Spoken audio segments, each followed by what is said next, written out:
내가 주를 의뢰합니다. 나의 다닐 길을 인도하소서. 오늘 본문은 예루살렘에서 바리새인과 서기관들이 내려왔다 하는 것으로 시작합니다. 예수님이 당시에 계셨던 곳은 그 앞에 오병이어 기적을 일으키셨던 곳이죠. 그건 갈릴리 바닷가 근처에. 그러니까 예루살렘은 이스라엘의 맨 남쪽 부분에 있고 갈릴리는 맨 북쪽 부분에 있습니다. 상당한 거리인데 바리새인과 서기관들이 찾아온 거예요. 특별한 목적을 가지고 찾아온 거죠. 그 목적은 뭐냐면 예수님 꼬투리 잡을 것 없는가, 예수님이 이단인가 아닌가 이런 거 조사하러 온 거죠. 그런데 와서 보니까 꼬투리 잡을 만한 게 있어요. 제일 먼저 보이는 게 뭐냐? 예수님 제자들이에요. 이 하는 게 제멋대로거든. 장로들의 전통을 잘 알지 못하고 그랬을 수도 있고 실제로 그걸 별로 중요하게 생각 안 했을 수도 있어요. 실제로 가난한 사람들이 율법이나 장로들의 전통이나 이런 것들을 아주 세세하게 배우지 않은 것일 수도 있고요. 아니면 예수님은 그런 거로부터 좀 자유로우시니까 그런 것들의 제자들도 자유로웠을 수도 있습니다. 어쨌든 그 당시에는 법이 있었는데 장로들의 전통에 따른 법이 있었어요. 이건 율법하고는 달라요. 율법을 장로들이 해석한 법이에요. 요거는 이렇게 지켜야 된다. 하나님이 거룩하니 너희도 거룩하라 그러셨잖아요. 이 하나님이 거룩하니 너희도 거룩하라. 그럼 우리가 하나님께 거룩한 하나님께 나아가려면 깨끗해야지. 그런 깨끗함을 유지하기 위해서 걸 아주 세세하게 만들었어요. 먼지가 많은 지역이니까 나갔다 오면 반드시 발을 씻어라. 손님이 오면 발을 씻어주라. 갔다 오면 샤워해라. 밥 먹을 때는 반드시 손을 씻고 먹어라. 이런 정결법의 관습법이 있었습니다. 율법에는 없으나 율법을 잘 지키고 마음을 잘 지켜서 하나님께 거룩한 모양으로 나아가게 하는 도와주는 아주 좋은 법들이죠. 그런데 이런 법이 그 당시에는 백성들을 옥죄고 형식적으로 율법주의에 빠져서 오히려 침이 되는 결과가 되었습니다. 그 관습법에 비춰보니까 이 제자들 하는 짓이 엉터리예요. 왜 당신의 제자들은 장로들의 전통을 지키지 않습니까? 따지고 듭니다. 예수님이 그 관습법이 원래는 좋은 거지만 너희가 이상하게 만들어 놓지 않았느냐? 그러면서 예를 든 게 너희가 하나님께 드려야 될 것을 핑계 삼아서 부모를 공경하는 것을 하지 않지 않느냐. 부모를 공경하라 하는 것은 사람에게 주신 첫 번째 계명이요. 부모를 공경하지 않고 부모를 욕되게 하는 자는 돌로 맞아 죽어야 되는 아주 중요한 계명인데 그 중요한 계명을 너희가 장로들의 전통을 이유로 지키지 않아도 되도록 만들었다. 이게 뭔 말이냐면 부모를 공경하라고 하는 율법이 확실하게 있습니다. 아주 중대한 율법입니다. 부모님에게 늙으신 부모님을 공양할 책임도 주어집니다. 그런데 자식들이 말이죠. 불의와 막심한 자식들이지. 이런 자식들이 부모에게 매일 용돈 드리고 보살펴 드리고 이러기 싫거든요. 그냥 내팽개두고 그냥 밥만 한 끼씩 넣어주고 싶고 이렇거든요. 이런 불효한 자식들이 핑계를 대는 거예요. 아버지 어머니, 제가 아버지 어머니께 용돈도 드리고 옷도 좀 사드리고 해야 될 텐데 이거 다 어떻게 했다? 하나님께 드렸습니다. 근데 지금 이미 드린 게 아니고 드리기로 약속했습니다. 하나님 거기 때문에 부모님에게 드릴 게 없습니다. 이게 마가복음에는 고르바는 그랬어요. 고르바는 드림이 되었다 이런 뜻이에요. 그러니까 하나님한테 내 재산 다 나중에 드리기로 약속했습니다. 그래서 부모님에겐 드릴 게 없습니다. 이러면 면죄가 되는 거예요. 부모님을 팽개쳐 놔도 돌로 쳐 죽이지 않아요. 왜? 하나님께 내 재산 드림이 되었다. 고르반 해버립니다. 이게 장로들의 전통이에요. 예수님이 이거를 책망하시면서 궁극적으로 하시는 말씀이 마음이 중요한 것이다. 이런 얘기 하고 싶으신 거거든요. 이 부모를 공경하라는 법을 조금 더 우리가 살펴보면, 이런 부모를 공경하는 것과 하나님을 경외하는 것이 부딪히면 뭘 선택해야 될까요? 이게 정말로 그런 경우가 있다고 하면, 그래 옛날에 신앙을 지키기 위해서 가정을 사실은 부모님이 핍박하고 그래가지고 몰래 하나님 섬기고 이런 적이 있어요. 여기에도 그런 분 계시는지 모르겠습니다만, 하여간 부모님이 정말로 반대하는 거, 부모님 말씀에 순종해야 되는데, 사실 하나님을 섬기는 일 하지 말라고 하는 것까지 순종하기는 어렵다. 그래서는 안 된다. 이게 정말로 충돌하면 하나님을 우선 선택하라.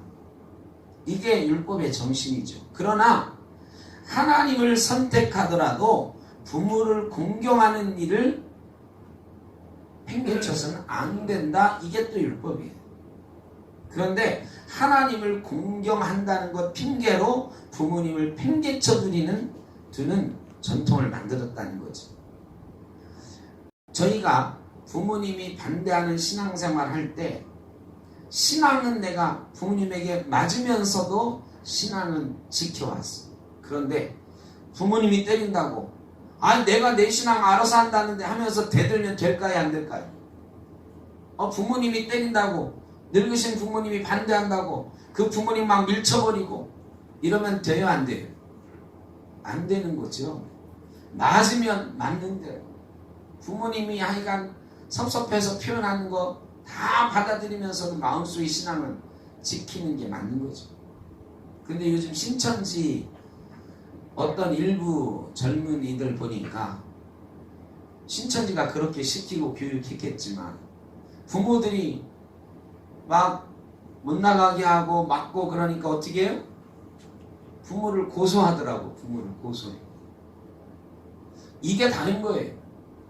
그들도 이게 우리 신앙의 자유인다면 신앙의 자유를 주장할지 모르나, 우리 기독교 신앙은 그렇다고 해서 부모를 고소하는 자식은 없어요. 이건 기독교 신앙이 아니거든요. 두 가지 다 최선을 다해서 해야 된다. 이게 예수님 하시는 말씀이고 우리 기독교의 정신이죠. 어쨌든 전통 때문에 그 전통을 빙자해가지고 하나님이 명령하신 것들을 엉터리로 지키는 일들이 있었다. 우리는 어떻습니까? 우리는 지금 복음에 매여 있습니까? 전통에 매여 있습니까? 우리 종교개혁자들이 전통에 매여 있는 가톨릭, 형식에 매여 있는 가톨릭을 반대하면서 새로운 신앙하자고 종교개혁을 했고, 우리는 종교개혁자들의 전통, 그 정신을 이어받아서 복음을 중심으로 신앙생활하자 하는 사람들입니다. 그런데 요즘 우리의 모습 속에 한번 생각을 해봐야 돼요. 전통, 형식 이런 것들 때문에 신앙의 본질을 잊어버리고 있는 모습은 혹시는 없는지. 요즘 최고 논란은 교회가 예배해야 되느냐 안 해야 되느냐예요. 우리 교회는 지금 예배하는 겁니까 안 하는 겁니까 여러분?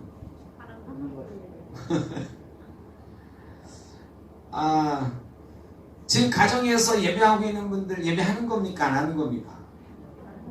예배 드리는 거죠. 저는 그렇게 생각합니다. 어디서나 정성스럽게 예배하면 하나님이 기뻐 받으실 겁니다. 그런데 어떤 사람들은 또 반대로 말하는 사람도 있습니다. 일제강점기 때 6.25 때도 예배를 멈추지 않았는데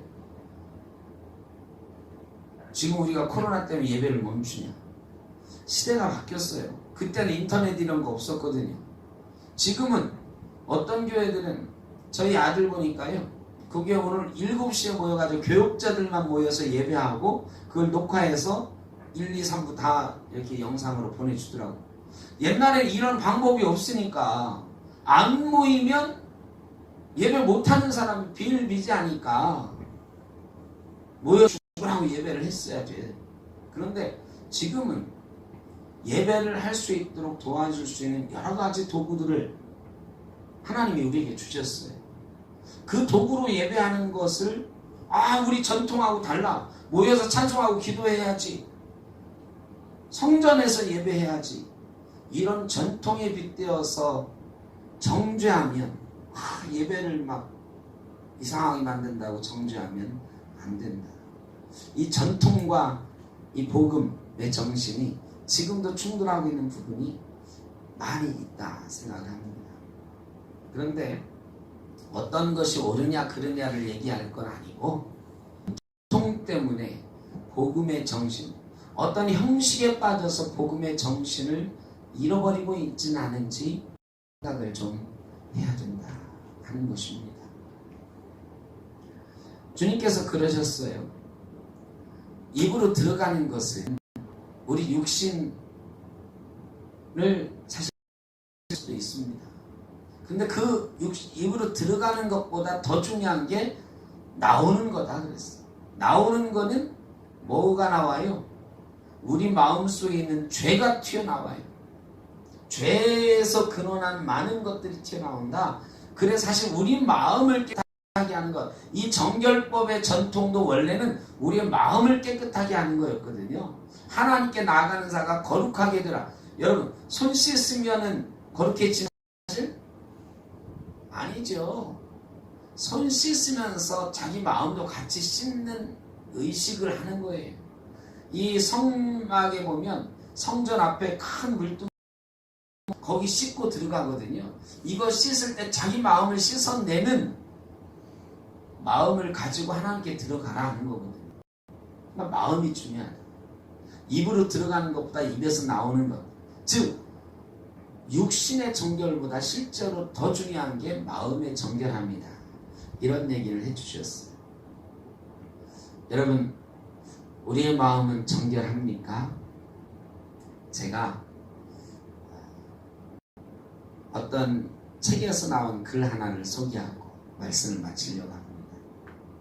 매튜 켈리라고 하는 가톨릭 계통의 호주 출신의 베스트셀러 작가가 있습니다.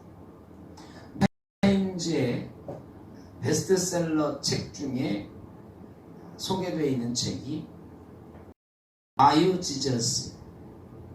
라는 서문의 제목을 가진 Rediscover Jesus, 예수님을 다시 발견하라는 제목의 책이 있습니다. 이 매튜 켈리가 쓴 책이에요. 이 예수님을 재발견하라고 하는 책의 서문의 제목이 Are You Jesus? 당신이 예수님입니까? 라는 제목이에요. 이 글의 내용은 이렇습니다.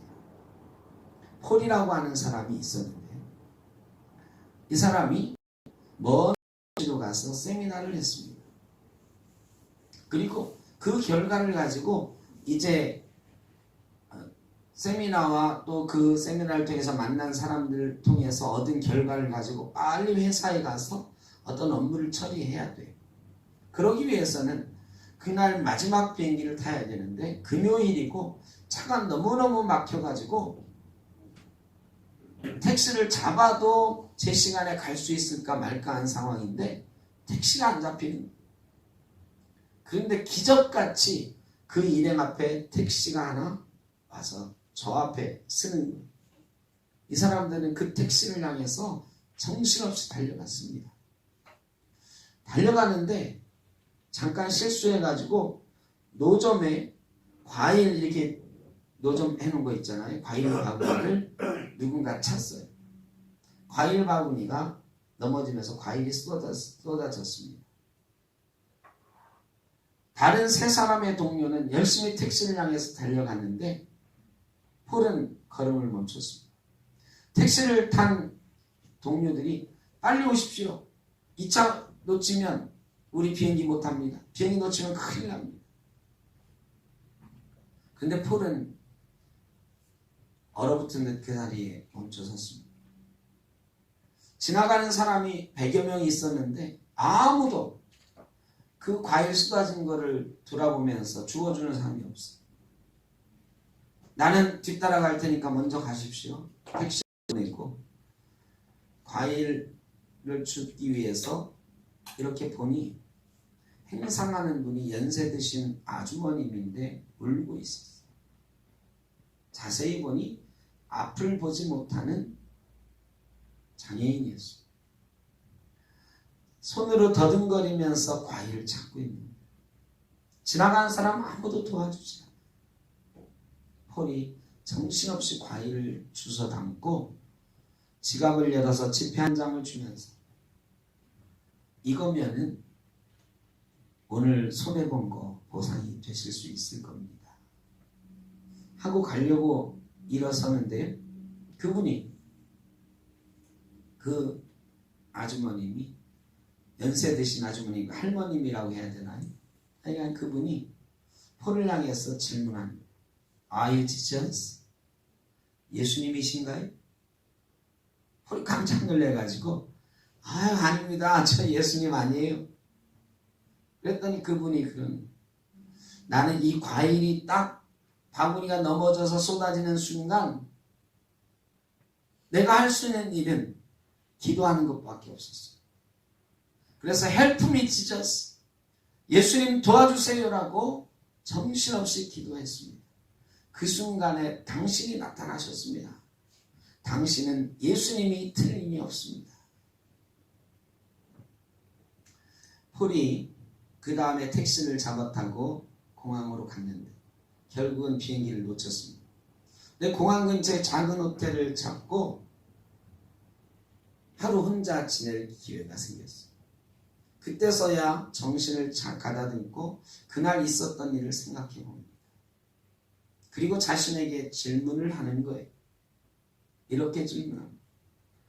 When the last time someone confused you for Jesus. 영어로 해서 죄송합니다. 원문에 그렇게 되어 있는데 누군가 마지막으로 당신을 예수라고 착각한 것은 언제인가? 누군가 당신을 보고 당신 혹시 예수님 아닙니까? 라고 혼란스러워한 그런 시간이 마지막으로 언제였던가? 나는 어떤 신앙인이었는가? 코로나19로 모든 사람이 힘들어할 때에 저도 생각을 해봅니다. 우리는 어떤 그리스도인인가? 작은 예수가 되자, 예수 그리스도의 제자가 되자 수도 없이 외쳐왔는데 길게 서 있는 줄, 마스크 구하기 위해서 애를 쓰는 사람들 속에 우리도 먼저 구하자, 우리가 먼저 구하면 돼 하는 모습으로 우리도 경쟁하듯이 배려 없고 양보 없는 모습으로 서 있는 건 아니에요. 예수님이라면 어떻게 하셨어요? 어제 저녁부터 마음이 참 아파요. 이재명 지사의 그 긴급 명령을 발동해서 교회 예배를 중지하려고 하는데 어떠십니까? 라고 하는 의견을 구하는 그 메시지를 보고 교회가 어쩌다 이렇게 됐습니까? 화가 나고 그 이재명 지사에 대한 반감 같은 것도 막 생기면서도 한편으로는 목사로서 참 마음이 아파. 야, 어쩌다 교회가 이 모양이 돼. 예전 같으면 감히 말이죠. 도지사가 대통령도 아니고 도지사가 예배 중단하는 긴급 명령을 내리겠다 이런 말 못했을 겁니다. 그런데 그 이면에는 틀림없이 정치적 계산이 있지.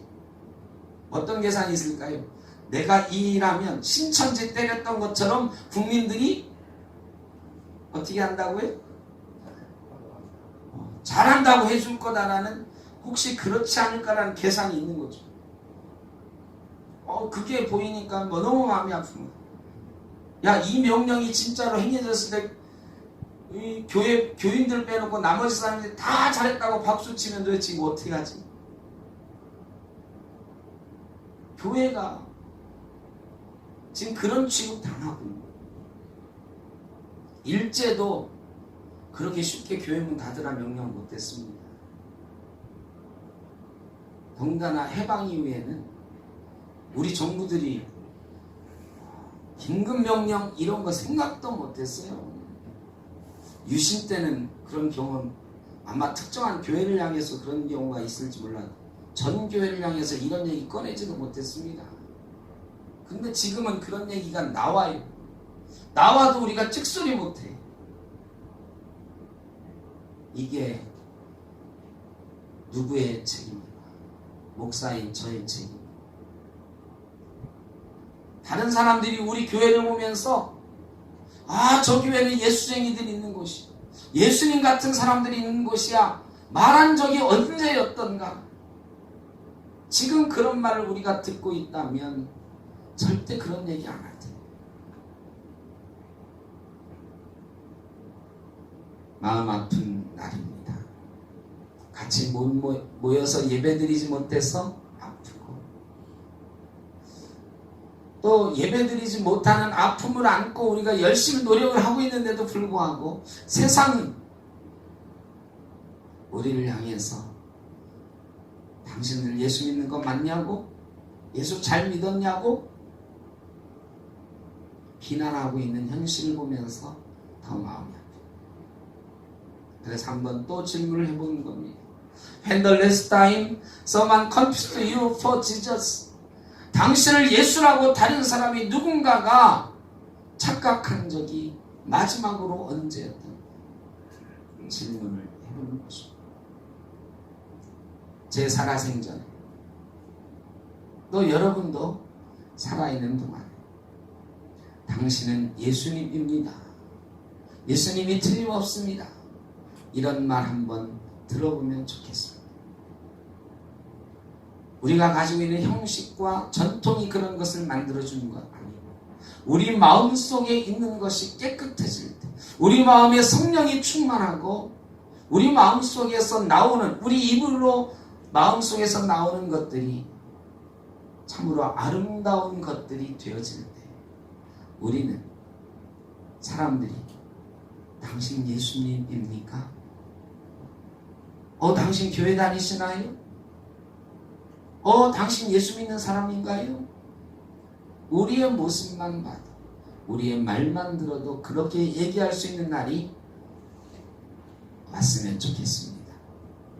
저희 평생에, 여러분 인생 가운데도 속히 그런 경험들이 있으시기를 주의 이름으로 축원합니다. 여러분 힘내십시오. 우리도 그렇게 살아갈 수 있습니다. 예수 그리스도께서 기뻐하시는 모습으로 우리가 살아가다 보면 언젠가는 다시 교회를 향해서, 우리를 향해서 사람들이 박수칠 날 올 것입니다. 우리의 마음을 우리 주님께 드리며 마음을 모아 사랑으로 서로 격려하며 힘내서 살아갈 수 있으면 좋겠습니다. 기도하겠습니다. 사랑의 아버지 하나님, 마음 아픈 일들도 많이 있고 혼란한 일들도 많이 있습니다. 그러나 저희 마음이 주님 앞에 다시 설 수 있기를 원합니다. 다른 형식에 구애받지 않고, 형식도 중요하지만 우리 마음이 더 중요한, 우리 마음을 거룩하게 하며 마음으로 하나님께 나아가는 귀한 성도가 되게 하여 주옵소서. 그래서 사람들이 우리를 보고 당신 예수님입니까? 물어볼 수도 있는 귀한 경험들이 우리 평생에 있게 하여 주옵소서. 예수님의 이름으로 기도하옵나이다.